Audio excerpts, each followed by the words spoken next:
All right, we'll get started on this week's meeting. So today I'm talking about proximal humeral fractures. Just a quick overview today. I'll just give a quick introduction to these, talk about the anatomy involved in these fractures, and then go on and talk about the classification of fractures and fracture patterns, and then talk about treatment, which will be individualised depending on the fracture types. So proximal humeral fractures represent about 5% of all adult fractures, which makes it the third most common. The risk factors tend to be osteoporosis and advancing age. They're more common in older patients, usually following a simple fall. Females have a 2-to-1 predisposition, which is consistent with their increased amount of osteoporosis.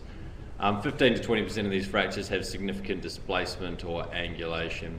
They do also occur in younger patients, which tends to be from high energy trauma. Just a quick refresh on the anatomy. On the left up here is an anterior view of the proximal humerus with its insertions of various muscles. And the key things we need to remember with these fractures are the insertion of the rotator cuff, with subscapularis being anterior and supraspinatus, infraspinatus and teres minor going along the border from the anterior or superior around to supra-posterior. And the other key thing to remember is the insertion of the pec major on the shaft, which can be a deforming force in these fractures. The blood supply of the humeral head is mainly from the ascending branch of the anterior humeral circumflex artery, which comes off the axillary artery. And a secondary supply comes from the posterior circumflex artery, and also small vessels from the rotator cuff insertions itself. Some studies have looked at vascularity with fracture types, and the basic rule of thumb is that the more displaced the fracture is, the more likely that the vascularity of the humeral head has been disrupted. So classification of proximal humeral fractures was originally described by Codman in 1934, and he described what we're familiar with, the 4 major anatomical segments of the proximal humerus, being the head, the tuberosities and the shaft. This classification was expanded on by Nair in 1970, who described a part being involved if it was displaced by greater than 10 millimeters or angulated by more than 45 degrees. Studies in the 90s looked at inter-observer reliability on X-ray of these fractures, and it was shown that it was poor, but it's improved a lot with CT. And I guess the take-home message with that is that often these fractures can be worse than is appreciated on X-ray, and if there's uncertainty as to the extent of the fracture, it is worthwhile CTing them. There's also, with all fractures, there's also an AO classification, which splits things up as to whether they're extra-articular or articular, and whether the extra-articular ones are either unifocal or bifocal. Just quickly looking through, this is what Codman described with the 4 anatomical segments of the proximal humerus. And then Nair went on to describe the different, what we're familiar with, 2, 3 and 4 part fractures, depending on how many of these anatomical segments have been displaced. And then a quick look at the AO classification. In the top row there is the A-type fractures, which are the unifocal extra-articular ones. And then the second row there shows the bifocal extra-articular fractures, and then the articular fractures, C-type ones in the bottom row. So treatment of these fractures is understandably quite variable, depending on the fracture pattern is the main first consideration. And we have to sort of take all these fractures and the patients on a case-by-case basis, and we also need to look at how displaced the fractures are. The patient age and their demand is quite key. Obviously in younger patients we're looking more at fixation of these fractures. Bone quality, hand dominance and the patient's general medical condition are other things we need to consider when we're looking at fixing them. So starting with minimally or non-displaced fractures, with all types of fractures, it's reasonable to trial non-operative management if there's not much in the way of displacement. And the treatment protocol generally surrounds putting these patients into a sling and starting off with some pendular and passive range of motion. Usually, some people prefer doing nothing for a couple of weeks to let things settle down a little bit. Other people are advocates of starting with early pendular motion. One of the key things is not really starting any active range of motion until we're happy that there is some signs of union, so as not to displace the fractures. Obviously, these patients have a high propensity to develop stiffness in the shoulder, so developing some or instituting some range of motion early is one of the key things, but the trade-off is obviously worry about displacing the fractures. So talking now about GT fractures, so X-ray here of a classic sort of GT fracture. There is some controversy surrounding the treatment of isolated GT fractures. There's no studies looked at treatment operative versus non-operative treatment, and a review by Schrader in 2005 showed that there was no real consensus in the literature. Traditionally, it's thought that non-displaced fractures can be treated non-operatively, but a definition of what exactly is non-displaced, there is some debate in the literature about it. It's generally accepted that less than 5 millimeters of displacement is acceptable, although some people decrease this to 3 millimeters in very active patients. So if they're non-displaced, an initial period of immobilization followed by instituting passive range of motion and avoiding active external rotation or abduction, which can displace the fracture in the first 6 weeks. And serial X-rays are needed to see if there is any displacement in that early stage, which obviously if there's gross displacement, it may need to change the treatment to an operative treatment. And also serial X-rays are important because, again, often people will not want to institute active range of motion until there is some sign of union there. Again, stiffness is very common if we don't institute early range of motion, but there is that trade-off with displacement of fractures. And one thing to consider with these patients is there's often a high rate of labral or cuff injuries, even with undisplaced fractures. So if you have a patient who presents and their fracture seems to be well united and they're having ongoing shoulder pain, it is worthwhile getting an MRI done to see if there's any other associated injury. So as I mentioned, greater than 5 millimeters of displacement or 3 millimeters in active patients has been highlighted by Platzer and Bigliani in the past. But there is no consensus in the literature as to what constitutes a displaced GT fracture. What we do know though is that a largely displaced fracture or a malunion in a displaced position increases the chance of a decreased range of motion due to an actual block by the malunited bone. So the key in operating on these displaced fractures is to decrease the malunion rate to get that fragment back into an anatomical position, and also to secure the cuff. We need to remember the insertions of the rotator cuff and the GT, and to prevent any abnormal shoulder biomechanics. Treatment can be done either open or arthroscopically, and there's been no studies done to compare these.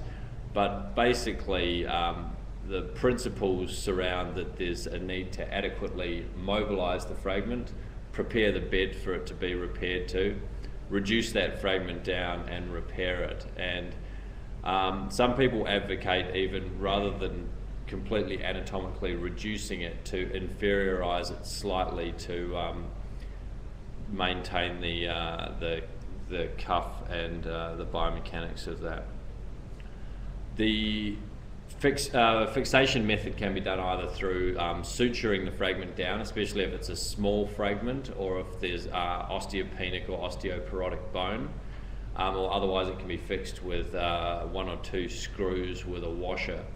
Again, no research has been done to compare these techniques, and it's generally done on a case-by-case basis. But you need to be aware that using a screw, you need to have a decent sized piece of bone and decent bone quality. Post-operative management, similar to previously, gentle passive range of motion in the first 6 weeks, and instituting active range of motion after 6 weeks. Moving on to 2-part neck fractures, such as this one here. So 2-part neck fractures, one of the first things to do is work out the stability of this. Now, if the patient is relatively pain-free and can passively or even actively move it without much pain, this is an indication that the fracture is probably stable and possibly an impacted fracture. And obviously we need to take into account the demand and the age of the patient, but these can be treated well non-operatively if they're stable. There's some debate you can also use fluoroscopy to aid in that decision. Unstable fractures, generally what we see with this is medialization of the shaft due to the pull of the pec major muscle. And a study done in JBJS in the early 2000s showed that displacement of the shaft from the head of greater than 66% should be fixed with a locking plate to improve the patient outcome. Here's an example of a medialization of the shaft in a 2-part fracture and subsequent locking plate fixation.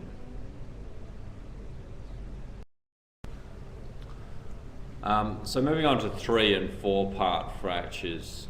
So often the 3- and 4-part fractures are lumped in together as far as their treatment goes, and again, treatment is quite dependent on the patient themselves, their age and their function. Historically, NEARS studies in the 1970s showed that these patients did poorly with non-operative treatment, although recent studies, including the one that I presented at Journal Club 2 weeks ago, showed that in low demand patients, non-operative management gives reasonable results, and it avoids any complications with surgery. Operative options in these patients, there is a wide array of options, either through a locking plate fixation, hemiarthroplasty, and there's more use now of reverse total shoulder replacement in these patients. So locking plate fixation is preferable in younger patients to try and recreate their normal bone. The function is shown to be better than a hemiarthroplasty, studies done by Solberg in 2009. A review done by Gardner in 2008 looked at what he thought were the key points as far as locking plate fixation in 3- and 4-part fractures, and having a good medial support. So if there's a lot of comminution on the medial side, this can end up with a poor result. Needing an anatomical reduction of the metaphysis. And they also pointed out having an inframedial screw along the medial calcar is one point they thought was key to having a stable construct. Locking plate fixation has higher complication rates than hemiarthroplasty, and the main ones to consider there are AVN, screw perforation either at the time of surgery or subsequently, and loss of fixation as well. Here's an example of a 3-part fracture which has been fixed with a locking plate. The second panel there shows, the arrow there shows the displacement of the GT fragment. And in the third panel there, the long screw there is what they're talking about with the inframedial screw along the medial calcar to provide that medial support. Another treatment option for 3- and 4-part fractures is hemiarthroplasty. Studies have shown that the functional outcome is not as good as a successful ORIF, but it's also shown that a primary hemiarthroplasty, the results of that are better than a secondary arthroplasty for a failed ORIF. So this comes down to, again, looking at our patient and deciding whether or not their function with a hemiarthroplasty would be reasonable enough for them, and doing one surgery rather than attempting fixation and perhaps having to do a subsequent secondary hemiarthroplasty, which may give them a not as good result. So there's a recent review of this. The general consensus was that in older and lower demand patients, a hemiarthroplasty is a very reasonable operation, especially in patients with an initial varus malalignment of greater than 20 degrees of varus with an inability to achieve intraoperative reduction. Marked osteopenia or osteoporosis can be an indication for hemiarthroplasty if there's a worry about how good your fixation is going to be if you go with a locking plate. And also down the bottom there, indications for a secondary hemiarthroplasty after a failed ORIF. I guess one point to take about it is there's often you don't need to make a strong decision pre-operatively, but you need to have the options available to you for either internal fixation or hemiarthroplasty. There's a second point that says there, if you're unable to achieve decent intraoperative reduction, you may need to go on to a hemiarthroplasty. The critical components, obviously, hemiarthroplasty can be a very demanding surgery, and this review by Gardner looked at the key components with a successful hemiarthroplasty. Number one, they highlighted that getting the tuberosities back into an anatomical position and getting them healed is one of the key things to enable ongoing good function of the shoulder. The tuberosities need to be obviously brought down and either sutured to the shaft as well as to the prosthesis. And Lovenberg showed that malunited tuberosities are shown to greatly affect the range of motion. The next key point is the humeral height. So it's shown that shortening the length of the humerus is better than lengthening it. You've got about a 2.5 centimetres from the anatomical position, which you can stray more on the short side. Lengthening greater than 10 millimetres is shown to increase the chance of tuberosity detachment and proximal migration of the prosthesis. And shortening has been shown to be better tolerated up to 15 millimetres. Beyond 15 millimetres, again, showing poorer results. Getting the humeral height right is difficult because of the loss of landmarks in these patients. Obviously, it's a much different operation than doing a total shoulder replacement for arthritis, where you still have the anatomical landmarks available to you. So it can be difficult, especially in the 4-part fractures with the tuberosities off, to work out exactly where things should sit. The next point is getting the version right. The average version sort of around 20 to 30 degrees of retroversion of the humeral head in relation to the shaft, and that's what we should aim to recreate. Straying outside this can increase the amount of instability we have in the shoulder. A study done in the Journal of Shoulder and Elbow Surgery in 1998 showed a reproducible technique for aiming around 30 degrees of retroversion.